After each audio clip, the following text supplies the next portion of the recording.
Nós temos condições de mudar o balcão. Mas é preciso ter confiança. Em que essa mudança vai partir de nós.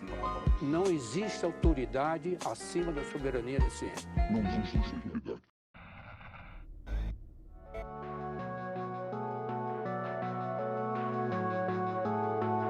Bem-vindos ao Nós da Nutrição. Aqui quem fala é Pablo Couto e essa é a edição de agosto do Quebra-Nozes, um resumo das notícias sobre alimentação e nutrição do mês. Começamos com a excelente matéria do Joio e Trigo, escrita por Flávia Che, em parceria com Fiquem Sabendo. Nessa matéria foi feito apanhado que mostra os últimos 10 anos como no Ministério da Agricultura tem bloqueado a implementação do Programa Nacional de Redução de Agrotóxicos, o PRONARA. O programa criado para reduzir o uso de agrotóxicos no Brasil nunca foi colocado em prática devido a resistências no Ministério, que protege interesses da indústria química e do agronegócio. Apesar de tentativas de governos anteriores e atuais, o PRONARA permanece paralisado, com o Ministério continua a se opor à sua inclusão em políticas agroecológicas. Então fica a indicação para a leitura na íntegra do artigo. Ele é muito completo e o link vocês vão encontrar na descrição do episódio. A próxima notícia é sobre o lobby no Ministério da Agricultura. Olha só, a gente não estava falando sobre ele? Então, eu tendo a acreditar que esse episódio ele vai ser muito voltado para as questões do agro e vocês vão entender logo mais. Tem uma notícia ou duas fora dessa temática, porém já fica o aviso de que a gente vai falar bastante sobre isso ao longo do episódio. O artigo da Repórter Brasil explora as preocupações em torno de uma portaria recente no Ministério da Agricultura que pode facilitar o acesso de lobistas e grupos de interesse aos espaços de decisão dentro da pasta. Essa medida gera temor quanto às possibilidades de aumentar a influência de grandes corporações sobre as políticas públicas e especialmente no que tange à regulação ambiental e agrária. O texto também destaca que a portaria institui áreas exclusivas no Ministério para o atendimento de representantes do agronegócio e outros setores, o que, segundo críticos, pode comprometer a transparência e imparcialidade nas decisões governamentais. Além disso, a matéria discute o impacto potencial dessa medida nas populações tradicionais no meio ambiente, enfatizando a necessidade de maior vigilância por parte da sociedade civil e de órgãos de controle para assegurar que os interesses públicos prevaleçam sobre os privados. A matéria também levanta um alerta sobre as mudanças administrativas que elas podem vir a favorecer as práticas que colocam em risco a sustentabilidade e os direitos dos trabalhadores rurais e comunidades indígenas. A questão dos lobistas é muito importante, a gente falou na matéria anterior, como, por exemplo, um programa que é um avanço dentro das questões agroecológicas e de proteção da saúde da população, ele vem sendo taxado e bloqueado há muito tempo nas entrelinhas do Ministério. Então imagina se isso se tornar mais orgânico dentro da pasta da agricultura em Brasília. Agora, uma notícia que é bem relevante e pode ser interessante dentro do cenário de alimentação escolar é que a Comissão de Assuntos Econômicos, o CAE, no Senado, aprovou um projeto de lei, o projeto de lei número 414 de 2022, que prevê reajustes anuais nos valores repassados pelo Programa Nacional de Alimentação Escolar, o PNAE, queridinho da gente. A medida visa ajustar os valores pela inflação, garantindo a manutenção da qualidade das refeições fornecidas aos estudantes da rede pública. O projeto também prevê as correções dos valores para a compra de alimentos da agricultura familiar. A proposta agora segue para outra comissão antes de ser votada no plenário, que daí sim vai ser aprovada, ou não, depende de como vai ser a articulação dentro do plenário. Agora a gente vai falar um pouquinho do que aconteceu no mês de agosto. Em agosto a gente começou o mês com um belíssimo episódio da Nutri Cris Parizotti, que fez um apanhado sobre os atletas e condutas veganas nas Olimpíadas. Corre lá para ouvir, que é curtinho, mas é super importante e empolgante. Depois a gente teve um papo feito inspirador com a Tiane, que ela toca um projeto de doação de marmitas vegetarianas num município perto de Porto Alegre, e vocês vão ficar surpresos como é a articulação, como é a organização e também as motivações para desenvolver esse projeto. E por fim, não menos importante, a gente teve a edição especial de aniversário do Nós da Nutrição e do Dia das Nutricionistas, com uma temática bem atual, que é sobre as inteligências artificiais e as questões éticas no uso da nutrição. Corre lá para escutar, tá bem completo. É um episódio que deu bastante trabalho, mas foi bem legal de produzir. Então fica aí as recomendações do que aconteceu no Nós no mês de agosto. E óbvio, também fica sempre aquela recomendação marota de que tu nos encontra em qualquer rede social por @NósDaNutricão. Agora o Twitter não está mais vigente, vejam só, o Kiko do Foguete fez ali uma afronta ao STF, então teve a rede social bloqueada, então porventura tu não vai nos encontrar lá, mas a gente está cogitando colocar o nosso perfil no Blue Sky, que talvez se demonstre uma rede social um pouco menos nociva, né? Um pouco menos insalubre. A gente ainda está observando como é que vai ser o desenrolar das coisas, mas no Instagram, no TikTok, no YouTube é Nós da Nutricão, ou tu também pode entrar em contato conosco, caso tu queira, por contato@nosanutricão.com.br, e todos os episódios se encontram em www.nosdanutricão.com.br. O Rio Grande do Sul precisa de ajuda, e tu pode ajudar doando, divulgando campanhas e se informando. Aqui indicamos o Fundo Crioula.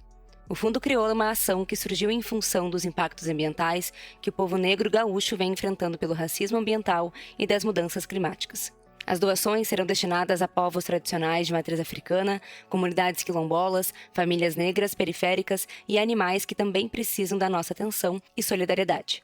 A chave Pix é o oi.crioula@gmail.com.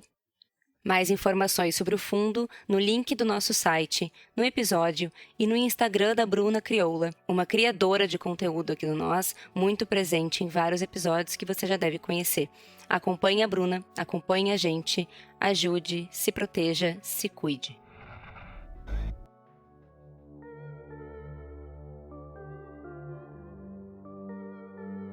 Agora a gente vai para uma parte do episódio que vai ser um pouco densa, que é um compilado de notícias sobre as queimadas que estão ocorrendo no Brasil. Caso tu esteja por fora, uma forte onda de queimadas tem assolado a Amazônia, Mato Grosso e outros estados, tá? Além do impacto direto na fauna e flora, um dos problemas das queimadas é o impacto nos preços dos alimentos, que, devido à destruição de áreas agrícolas, vai impactar geralmente em todo o Brasil. O impacto das queimadas vai afetar a economia e os produtos de alimentos. Essa situação compromete zonas produtoras de grãos, frutas, vegetais, carne bovina, devido à falta de chuva e às altas temperaturas. Inclusive, a gente vai ter recorde agora nas próximas semanas deste mês de setembro, com relação às altas temperaturas, e espera que isso também tenha um impacto intenso com relação às queimadas. Está todo mundo super apreensivo. Os especialistas, eles preveem que os preços dos alimentos vão aumentar nas próximas semanas devido aos danos causados nas áreas de cultivo. E espera-se que os impactos das queimadas tornem o controle dos preços dos alimentos ainda mais desafiador, forçando o mercado a reajustar estratégias, e a gente sabe que nunca fica legal para o consumidor, porque a gente normalmente é quem paga o pato.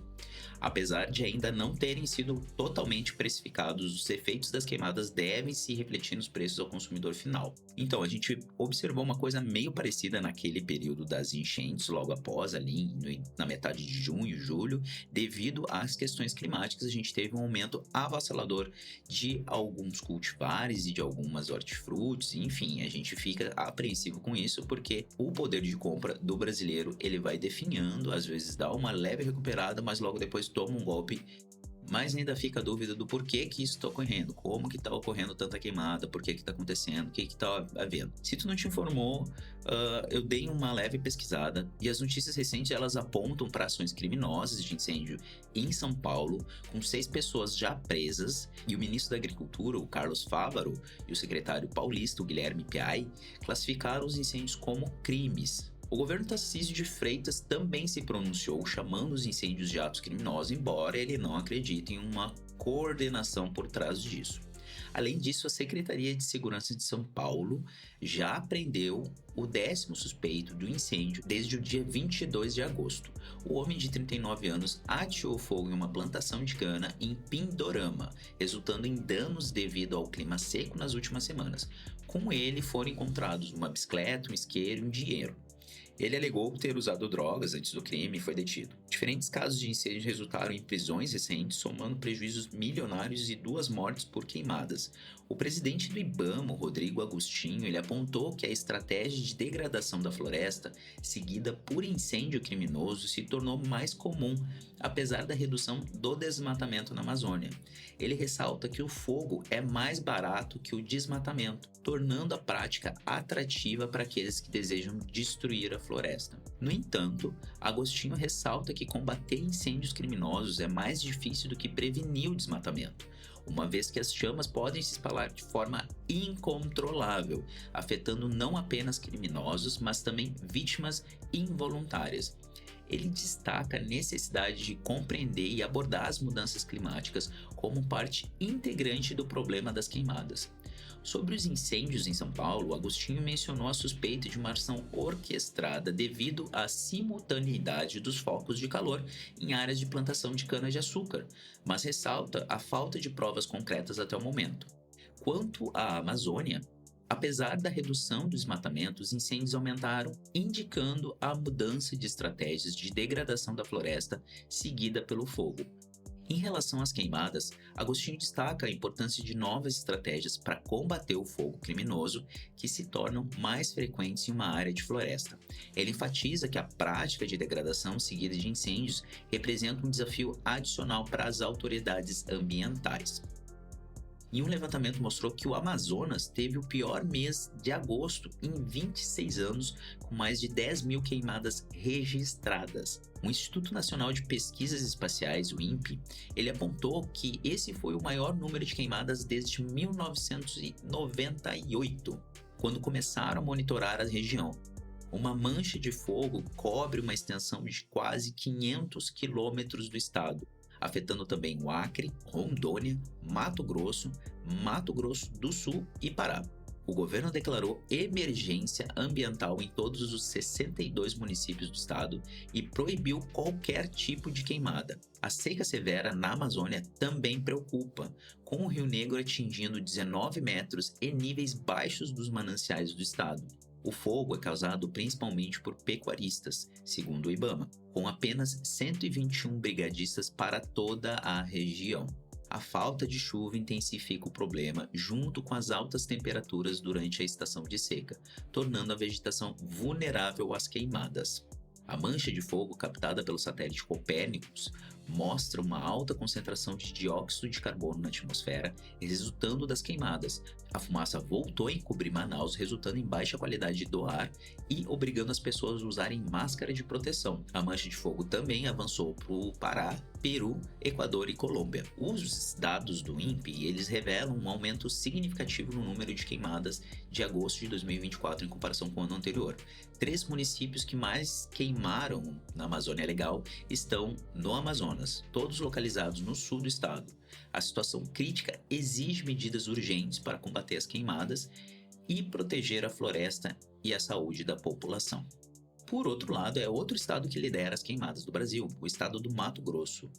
Em 2024, teve 24 mil focos de queimadas detectados, segundo o INPE. A seca severa e os incêndios florestais levaram o estado a decretar emergência, com 2 brigadistas falecendo durante o combate.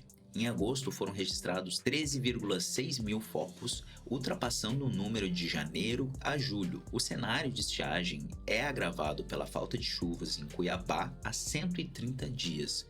O estado já teve 1,6 milhão de hectares devastados pela queimada somente em agosto, totalizando cerca de 3 milhões de área atingida em todo o ano.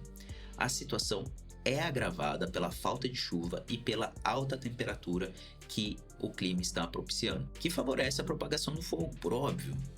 Então, a gente tem um cenário extremamente preocupante. A gente acabou de passar por uma situação climática na região sul e já estamos vivendo uma oposta na região norte e centro-oeste. E a gente vai ficando por aqui com esse clima super agradável das notícias de agosto, mas infelizmente é necessário falar sobre esse assunto, porque é um assunto que vai impactar diretamente a qualidade da alimentação do povo brasileiro, diretamente ou indiretamente. Então ficamos atentos. Eu agradeço a todos que ouviram até aqui, um beijo a todos e tchau!